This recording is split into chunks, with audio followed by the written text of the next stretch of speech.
তখন যে সরকার ছিল সেই সরকার এই গুম খুন এবং হত্যাকাণ্ডের জন্য সরাসরি দায়ী ছিল। কিন্তু দুঃখজনক হলো সত্য, আজকে যেই সরকারের কাছে আমরা দাবি জানাচ্ছি সেই সরকারের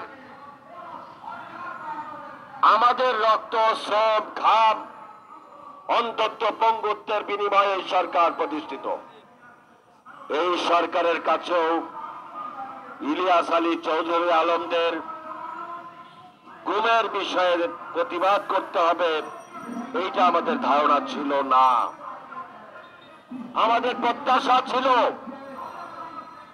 ডক্টর মোহাম্মদ ইউনূস সরকার ক্ষমতায় বসার সাথে সাথে বিগত 15 বছরের গুম খুন যারা হয়েছে তাদের ব্যাপারে যথাযথ ভূমিকা পালন করবেন।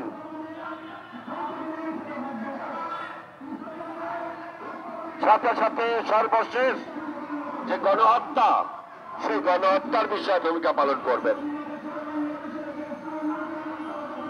কিন্তু দুঃখজনক হলো সত্য, ইউনূস সাহেব ক্ষমতা আসার পরে গুম খুন, ইভেন এমনকি এই যে সেনা অফিসারদেরকে হত্যা করা হয়েছে, পিলখানার হত্যাকাণ্ড, সারা পৃথিবীতে এরকম কোন হত্যাকাণ্ড খুঁজে পাওয়া যাবে না।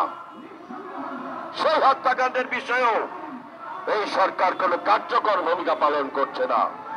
অথচ তারা এক এক দিন এক এক অজুহাত দাঁড় করিয়ে এই সংস্কার, ওই সংস্কার, এই সমস্ত কথা বলে জাতিকে একটা বিভ্রান্তির মধ্যে ফেলে দিয়েছেন। সংবিধান অনুযায়ী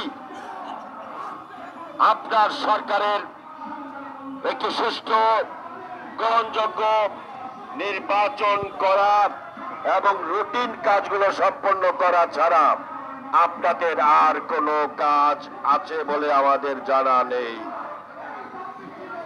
যদি সংবিধানের প্রতি আপনারা শ্রদ্ধাশীল থাকতেন তাহলে রুটিন মাফিক কাজ এবং একটি সুষ্ঠু নির্বাচন আয়োজনের জন্য যেই কাজ, সেই কাজটুকু আপনাদের করার কথা ছিল।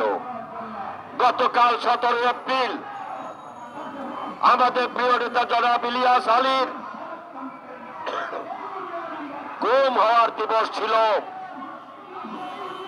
আপনারা মানবতার কথা বলেন, ইলিয়াস আলীর পরিবারের কাছে আপনার পক্ষ থেকে বা আপনার সরকারের পক্ষ থেকে কোন প্রতিনিধি পর্যন্ত যেতে পারত, কিন্তু ইলিয়াস আলীর পরিবার বা গুম খুন হওয়া কোন পরিবারের কাছে আপনি বা আপনার প্রতিনিধিরা যান নাই।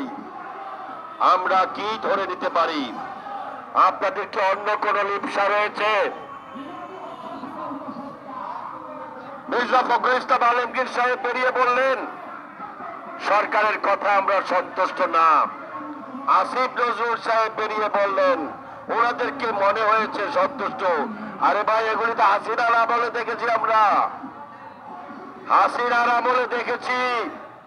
শেখ হাসিনা এই সমস্ত ভাওতামূলক কর্মকাণ্ড করেছে। এই সমস্ত ভাওতাবাজি বাদ দিন।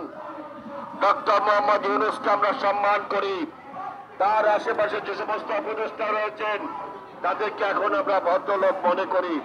তাদের মনের মধ্যে কোনো অসন্তোষ, কোনো অসৎ উদ্দেশ্য রয়েছে সেটা আমরা বিশ্বাস করতে চাই না।